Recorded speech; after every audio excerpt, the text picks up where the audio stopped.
In the first part of my story, I spoke about my life at my first school and about the boys over whom I gave firm control. But there was one boy who would not follow my commands. He would not do what I told him as the other boys did. His name was the same as mine, William Wilson. Although he did not belong to my family in any way, he seemed to feel some sort of love for me and had entered the school the same day I has. Many of the boys thought we were brothers. I soon discovered that we had been born on the same day, January 19th, 1809. Wilson continued his attempts to command me, while I continued my attempts to rule him. The strange thing is that, although I did not like him, I could not hate him. We had a battle nearly every day. It is true. In public, it would seem that I had been proved the stronger, but he seemed somehow able to make me feel that this wasn't true, and that he himself was stronger. Nevertheless, we continued to talk to each other in a more and less friendly way. On a number of subjects, we agreed very well. I sometimes thought that if we had met at another time and place, we might have become friends. It is not easy to explain my real feelings toward him. There was no love and no fear. Yet I saw something to honor in him, and I wanted to learn more about him. Anyone experienced in human nature will not need to be told that. Wilson and I were always together. The strange appearance of friendship, although we were not friends, caused no doubt the strangeness of battle between us. I tried to make the others laugh at him. I tried to give him pain while he seemed to be playing a light-hearted game. My attempts were not always successful. Even though my plans were well made, there was much about his character that simply could not be laughed at. I could find, indeed, but one weakness. Perhaps it would have made any use of it against him. He was able to speak to only in a very, very soft, low voice. This weakness I never failed to use in any way that was in my power. Wilson could fight back, and he did. There was one way he had of troubling me beyond measure. I had never liked my name. Too many other people had the same name. I would rather have had a name that was not so often heard. The word sickened me. When one day I arrived at school, a second William Wilson came also. I felt angry with him for having the name. I knew I would have to hear the name each day, a double number of times. The other William Wilson will always be near. The other boys often thought that my actions and my belongings were his, and his were mine. My anger grew stronger with every happening that showed that William Wilson and I were alike, in body or in mind. I had not then discovered the surprising fact that we were the same age, but I saw that we were the same height, and saw that in form and in face we were also much the same.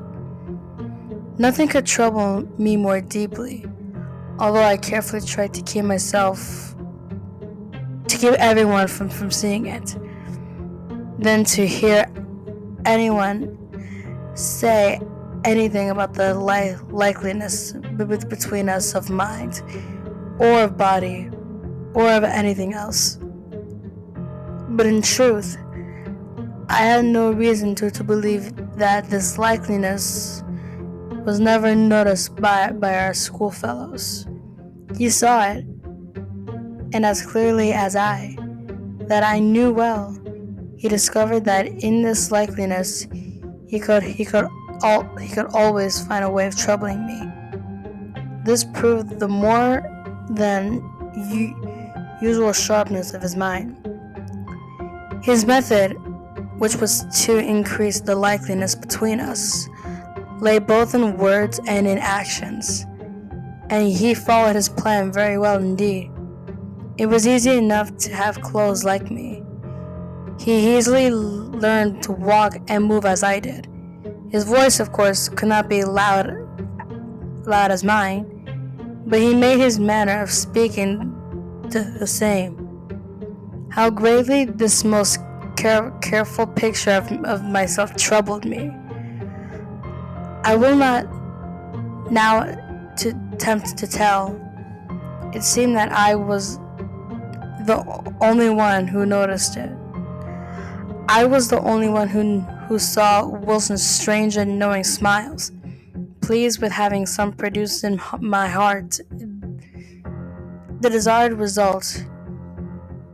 He seemed to laugh within himself and cared nothing that no one laughed with him. I have already spoken of how he seemed to think he was better and wiser than I. He would try to guide me. He would often try to stop me from doing things I had planned.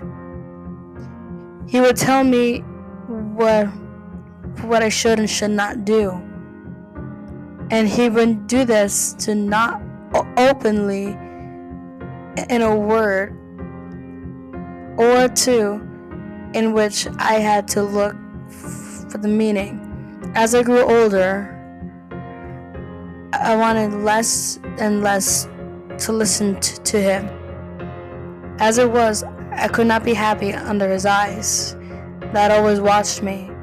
Every day, I showed more and more openly that I did not want to listen to anything he told me. I have said that in the first years, when we were in school together, my feelings might easily have been turned into friendship. But in the later months, although he talked to me less often than I almost hated him. Yet, let me be fair to him. I can remember no time when what he told me was not wiser than would be expected from one of his years. His sense of what was good or bad was sharper than my own. I might today be better and happier man if I had more often done what he said. It was about the same period, if I remember rightly, that by chance he acted more openly than usual, and discovered in his manner something that deeply interested me. Somehow, he brought to mind pictures of my earliest years. I remember it seemed things I could not have remembered. These pictures were half wild, half lighted, and not clear, but I felt that very long ago I must have known this person standing before me. This idea, however, passed as quickly as it had come. It was on the same day that I had my last meeting at the school with this other strange William Wilson. That night, when everyone was sleeping, I got out of bed and with a light in my hand, I went quietly through the house to Wilson's room. I had long been thinking of another of those plans to hurt him, with which I had until then had a little success. It was my purpose to now begin to act according to this plan. Having reached his room, I entered within a second. Leaving the light outside, I advanced, stepped, and listened. He was asleep. I turned to the light, took the light, and again went to the bed. I looked down upon his face. The coldness of ice filled my body. My knees trembled. My whole spirit was filled with horror. I moved the light nearer to his face. Was this the face of William Wilson? I saw indeed that it was, but I trembled as if with sickness, as I imagined that it was not.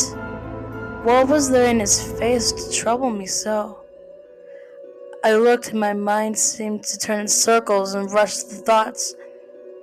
I was not like this, surely not like this. That he appeared in the daytime. The same name, the same body, the same day we came to the school. And then there was his use of my walking, my manner of speaking. What was it in truth humanly possible that what I know saw what was the result, and the result only, of his continued efforts to be like me? Filled with wonder and fear, cold and trembling, I put out the light. In the quiet darkness, I went from his room, and without waiting 1 minute, I left that old school and never entered it again.